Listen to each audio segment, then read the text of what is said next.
My dad held me down while my stepmother carved her initials into my arm with a kitchen knife. But what happened changed everything. Don't you dare move, Sarah. My stepmother Nicole's voice sliced through the kitchen, the serrated blade trembling in her grip like a conductor's baton before a violent symphony. I thrashed against my father's iron hold, his weathered hands crushing my wrists against the cold marble countertop. Each breath felt like swallowing glass. Dad, please make her stop. You should have thought about that before disrespecting your stepmother, he said, his voice eerily flat, devoid of the warmth I remembered from childhood. He pressed my forearm harder against the marble, veins bulging in his forearms from the effort of restraining his own daughter. Nicole brought the blade closer. Her pupils were dilated, her lips pulled back in something between a grimace and a smile. Now everyone who sees you will know exactly who you belong to. The knife bit into my skin. My name is Sarah Mitchell, and I'm 23 years old now. But this story begins when I was 17, living in what should have been my sanctuary in Portland, Oregon. A beautiful craftsman home in the Hawthorne district that became my prison. My mother, Jennifer, died when I was 14. Breast cancer ravaged her body in 9 months, transforming her from the woman who taught weekend yoga classes at the community center to someone I barely recognized in that hospice bed. Watching her fade destroyed my father, David. For an entire year after we buried her at Willamette National Cemetery, he moved through life like a programmed robot, driving to his job at Intel's Hillsborough campus, microwaving Stouffer's dinners, staring at ESPN without processing a single plate. I drowned in my own grief while watching my father disappear into his. Then Nicole Brennan entered our lives like a storm disguised as sunshine. She was a bartender at McMenamin's Tavern, the place Dad started frequenting every Thursday after work. She was 36 to his 46, auburn-haired, sharp-featured, with a kind of magnetic intensity that either draws you in or warns you away. Dad said she made him feel alive again. They dated for just 6 months before he proposed with my grandmother's engagement ring, a vintage Art Deco piece I'd always assumed would someday be mine. And I'd met Nicole maybe 5 times total. When Dad told me they were getting married, I tried so hard to be supportive. I wanted my father back. I wanted our home to feel warm again instead of like a mausoleum where Mom's ghost lingered in every corner. But Nicole had zero interest in being a maternal figure. She wanted to erase every trace of Jennifer Mitchell and claim David completely as her own possession. 3 weeks before their courthouse wedding, she moved in with 4 suitcases and an attitude that announced she was now in charge. Immediately, she began redecorating with the fury of someone trying to exorcise spirits. Mom's collection of landscape paintings, Pacific Northwest scenes she'd collected from local artists, came down, replaced by cold abstract pieces featuring harsh geometric shapes. The family photos disappeared into banker's boxes in the garage. She repainted Mom's beloved sage green living room, a stark charcoal gray that seemed to absorb light rather than reflect it. We can't move forward while living in a museum, she told Dad when I protested, my voice breaking. You both need to let go. Dad didn't fight her. He was so desperate to feel something besides the crushing weight of grief that he surrendered every decision, every memory, every piece of Mom to Nicole's revisionist project. Within 3 months, she'd established her complete regime of control. The rules came fast, delivered like mandates from a dictator rather than suggestions from a new family member trying to blend households. Curfew 8 p.m. on school nights, 9 p.m. on weekends. Absurdly early for a 17-year-old junior at Franklin High School. I needed written permission, actual sign notes, to visit friends' houses. My iPhone was confiscated at 8:30 p.m. every single night, locked in Nicole's bedroom until morning. Teenagers need structure and boundaries, she announced at dinner one night, as if she'd read some parenting manual written in the 1950s. And the chores. God, the chores became my second full-time job. I was suddenly responsible for all the laundry, Dad's work clothes, Nicole's extensive wardrobe, all the towels and linens, all the dishes, every single meal. Vacuuming the entire 2-story house twice weekly, cleaning both bathrooms until they sparkled, mowing the lawn every Saturday, even in Portland's constant rain, weeding the flower beds Mom had lovingly planted with rhododendrons and azaleas. Teenagers need accountability, Nicole declared, while she herself contributed nothing except constant, cutting criticism. If I left a single spoon in the sink, I'd lose my phone for 4 days. If I forgot to move the recycling bin to the curb on Wednesday mornings, I was grounded for a week.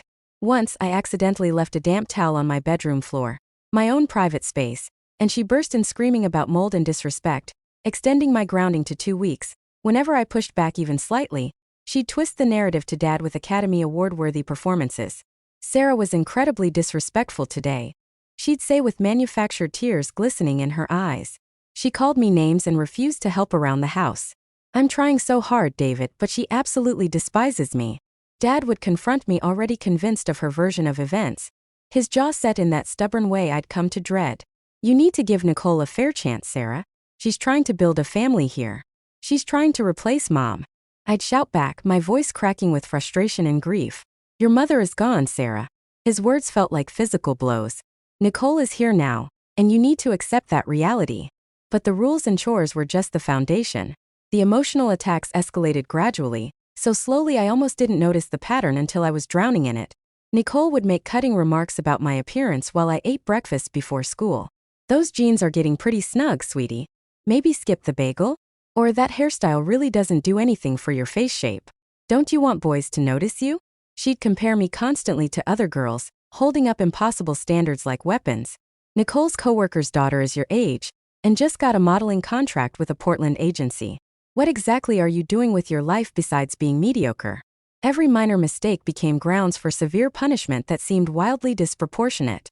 I forgot to start the dishwasher one night, just forgot. I was studying for an AP history exam and lost my phone for 12 days. I left my backpack in the hallway instead of my room, grounded for 3 weeks, which meant missing my best friend's birthday party. Dad never intervened. Not once. He'd become completely emotionally dependent on Nicole, and she manipulated that dependence with surgical precision. If I complained to him privately, he'd actually accuse me of sabotaging his happiness. You're jealous, he'd snap, his eyes flashing with an anger that seemed imported from Nicole. You can't stand seeing me happy again after everything we've been through. That wasn't true at all.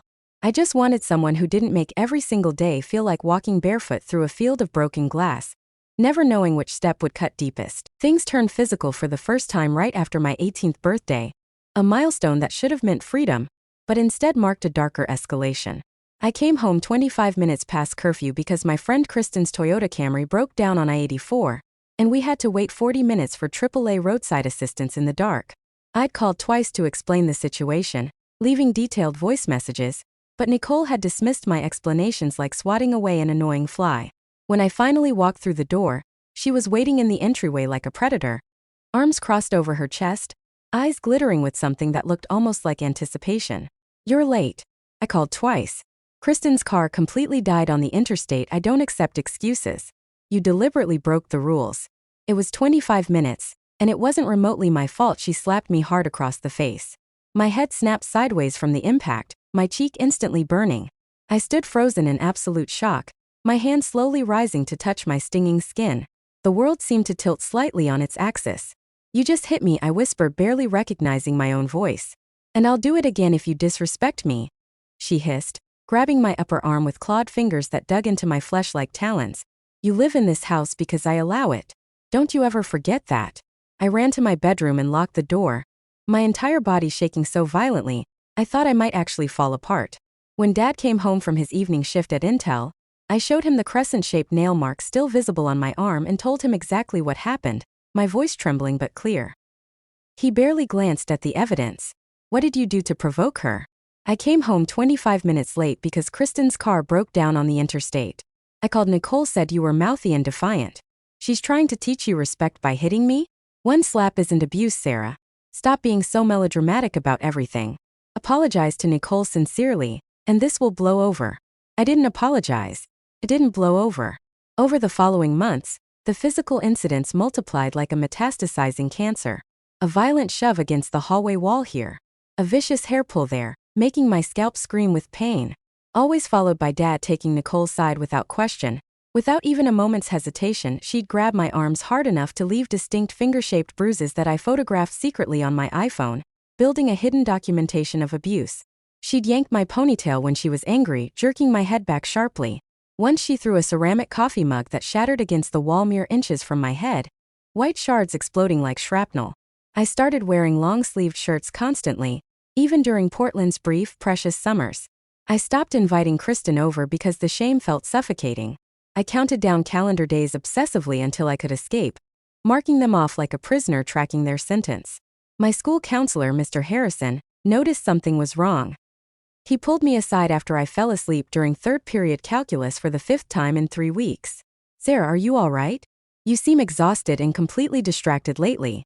I wanted desperately to tell him everything, every slap, every bruise, Every verbal assault that left invisible scars. But terror paralyzed me. Terrified of what would happen if I reported Nicole. Terrified Dad would choose her over me without hesitation. Terrified of foster care. Or being sent to live with distant relatives in Arizona I barely knew. I'm fine, I lied, avoiding his concerned, too perceptive gaze. Just stressed about SAT prep and college applications. Mr. Harrison didn't look convinced, but he couldn't force me to open up. I watched his concern fade into resignation, and I hated myself a little for lying. The incident that destroyed everything happened 3 months before I was supposed to graduate from Franklin High. It was a Friday evening in late April, and I'd asked permission to attend my friend Olivia's birthday party at her house in Beaverton.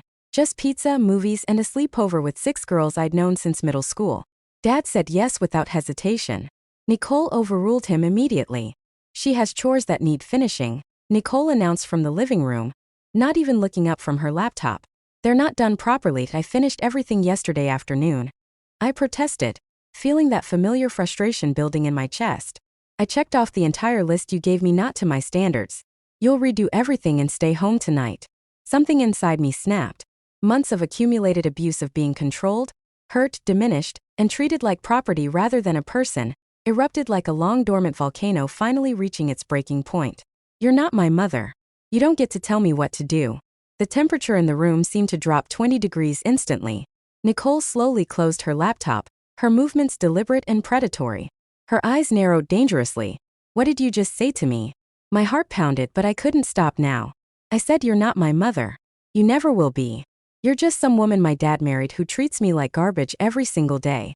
Dad, who'd been sitting on the couch scrolling through his iPad, stood up slowly, his face darkening.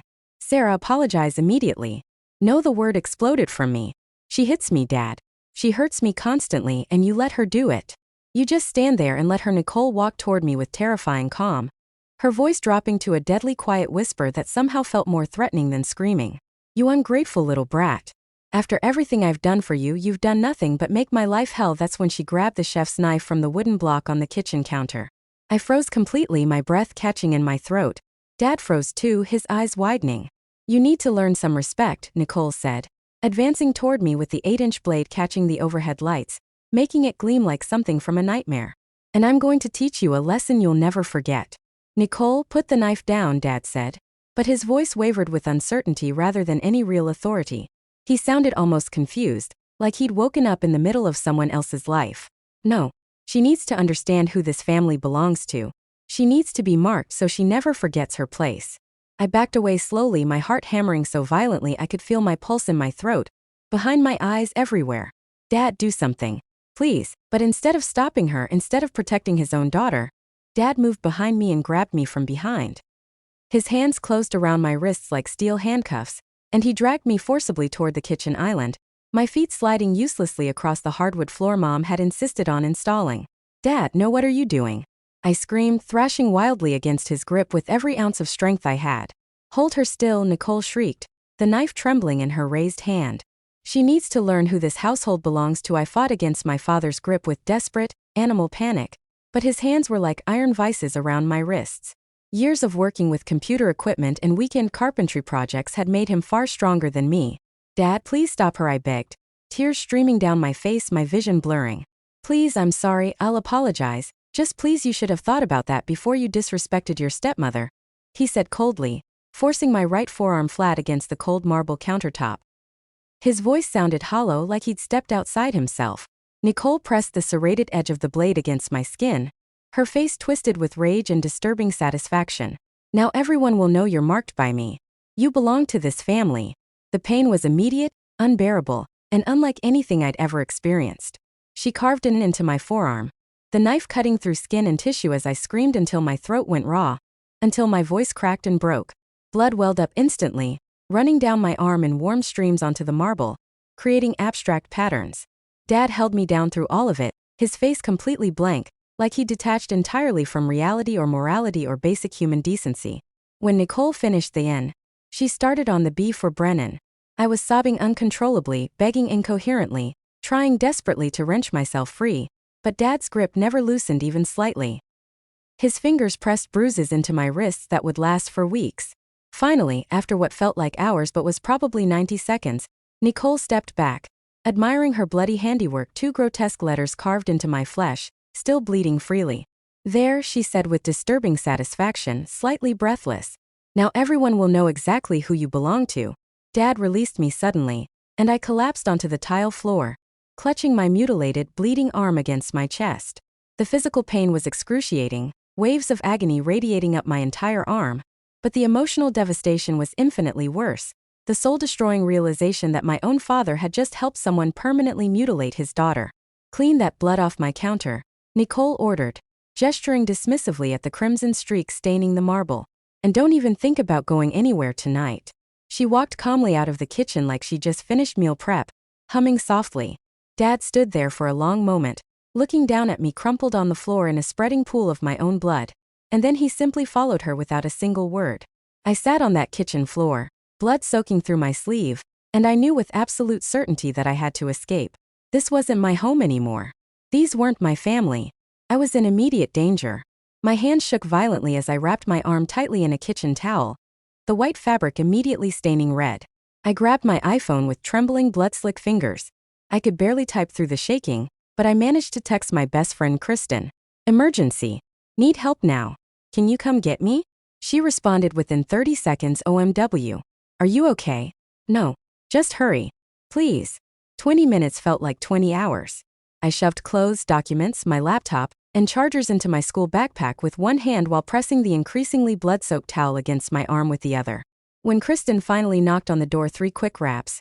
Our signal. I ran out before Dad or Nicole could intercept me and Kristen's Honda. She glanced over and saw my blood-soaked towel. She gasped sharply, her face draining of color. "Oh my God, Sarah, what happened to your arm?" My stepmother carved her initials into me. My voice sounded hollow, disconnected. My dad held me down while she did it. Kristen's face went absolutely pale. "We're going to the hospital right now. This is assault with a deadly weapon, Sarah. This is insane." At Oregon Health and Science University Hospital's emergency room, the staff took one look at my arm and immediately called the Portland Police Bureau. A nurse with kind brown eyes and gentle hands cleaned and bandaged the deep, deliberate wounds while a detective took my detailed statement. Detective Maria Sanchez was patient and compassionate, listening carefully as I described years of escalating abuse culminating in tonight's knife attack. She never interrupted, never rushed me. "Just let me tell the whole horrific story. Your father physically restrained you while she did this?" she asked, taking meticulous notes in a leather-bound notebook. "Yes." He grabbed both my wrists from behind and forced my arm flat on the counter. I was begging him to stop and he just held me there. "And you're 18 years old?" "Yes. I turned 18 in January. This constitutes aggravated assault with a deadly weapon and unlawful restraint. We're arresting both of them tonight."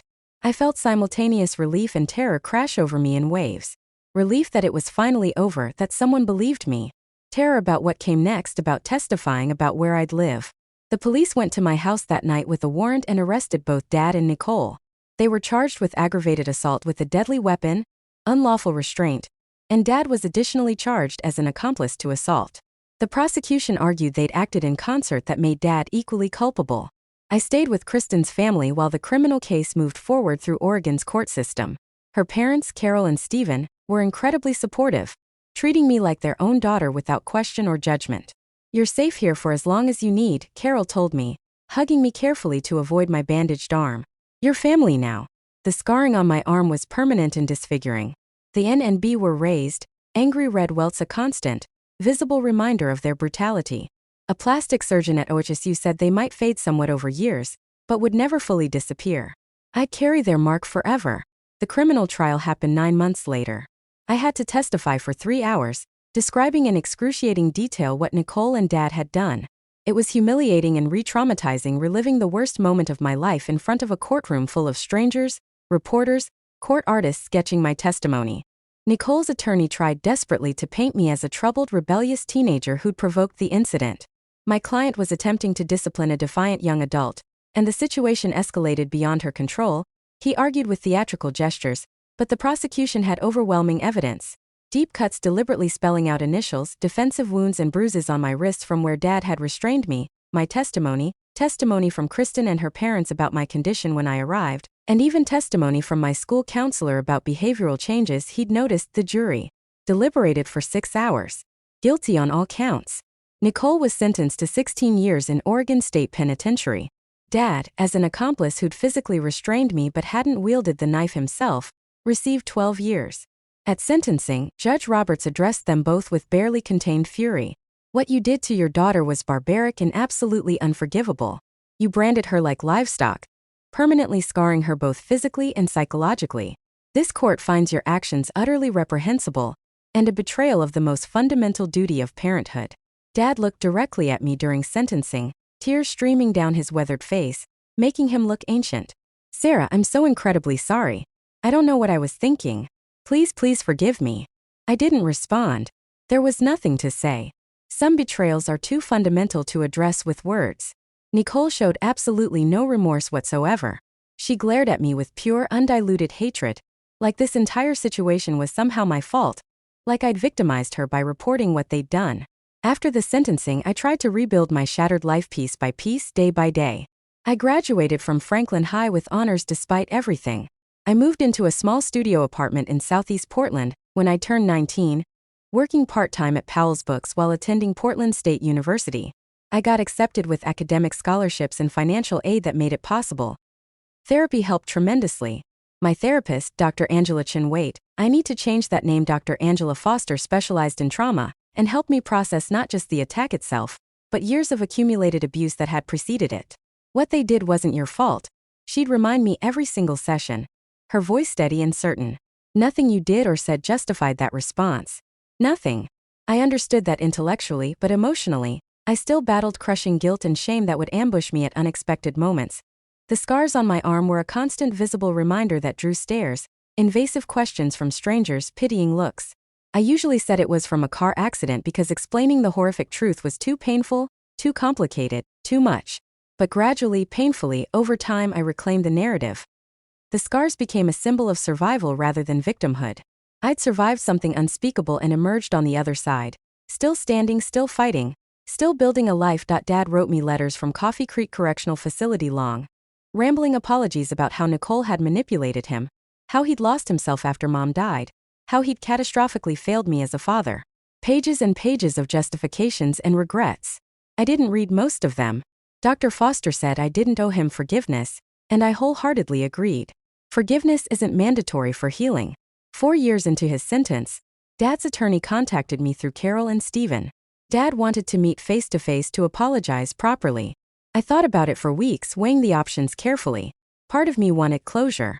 Part of me wanted to tell him exactly how much he'd destroyed. Part of me wanted to just leave it all in the past. I finally agreed to one supervised, time-limited meeting at the correctional facility. Seeing him was surreal. He looked older, grayer, diminished in his prison uniform.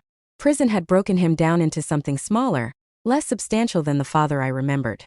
Sarah, he said, his voice cracking immediately with emotion. Thank you for coming. I didn't think you would. I sat across from him at the metal table, arms crossed defensively, my scarred arm deliberately visible. I'm not here to forgive you. Let's be clear about that. I know. I just needed you to know how sorry I am. What I did, what we did, there's no excuse. I failed you catastrophically as a father. I let that woman poison my mind, and I hurt you in the most unforgivable way imaginable. You held me down while she carved her initials into my skin, I said flatly, watching his face crumple. You chose her over me. Your own daughter. When I was begging you to stop. I know. God, I know, and I'll carry that guilt until the day I die. Tears streamed down his face, dripping onto the metal table. I don't expect forgiveness. I just needed you to know that I'm sorry, that I still love you, and that I completely understand if you never want to see me again. I looked at him for a long moment, studying this broken man who used to throw me birthday parties and teach me to ride a bike and make Sunday pancakes. I needed you to protect me, I said quietly. That was your fundamental job as my father. And when it mattered most, you didn't just fail to protect me, you actively helped hurt me. That's not something I can ever forgive. I understand, he whispered hoarsely. I'm glad you're sorry, I continued, my voice steady and clear. I hope that helps you somehow. But it doesn't help me. The damage is permanent. I'm permanent. These scars are permanent. I left after 30 minutes. It was the last time I ever saw him. Nicole never apologized or showed any remorse. She maintained through multiple appeals that I deserved discipline, and that things had simply gone too far. All her appeals were denied. 6 years after the attack, I graduated from Portland State University with a degree in social work. I wanted to help other kids trapped in abusive situations to be the advocate I desperately needed and didn't have. I work now for a nonprofit organization in Portland that supports youth aging out of foster care and escaping abusive homes. My scars, both the visible ones on my arm and the invisible ones in my mind, inform my work every single day. They make me better at what I do. People sometimes ask if I regret reporting my father and stepmother to the police. The answer is absolutely not. Never. Reporting them saved my life. If I'd stayed silent, the abuse would have continued and likely escalated even further. Who knows what they would have done next? Dad was released early on good behavior last year after serving 10 years. He's tried multiple times to contact me through mutual acquaintances and distant relatives, but I've made it crystal clear through my attorney I'm not interested in any relationship whatsoever. He made his choices. He chose Nicole over me.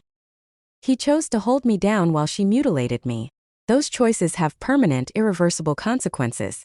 And one consequence is that he doesn't get to be part of my life. Ever. Nicole still has several years remaining on her sentence. I hope she serves every single day. The scars on my arm have faded slightly over the years, but they're still clearly visible too, raised letters that tell a story. I considered tattoo cover-ups, laser removal, or surgical revision. But eventually I decided against all of it. These scars are part of my story now. They remind me of what I survived and how strong I had to become. They remind me that I'm a survivor, not a victim. They're proof. I'm 23 now, building a life I'm genuinely proud of.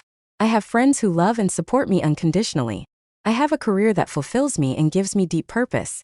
I have a future that belongs entirely to me. My father and stepmother tried to break me. They tried to brand me as property, to mark me permanently as theirs, to own me. But I'm not theirs. I never was. I'm mine.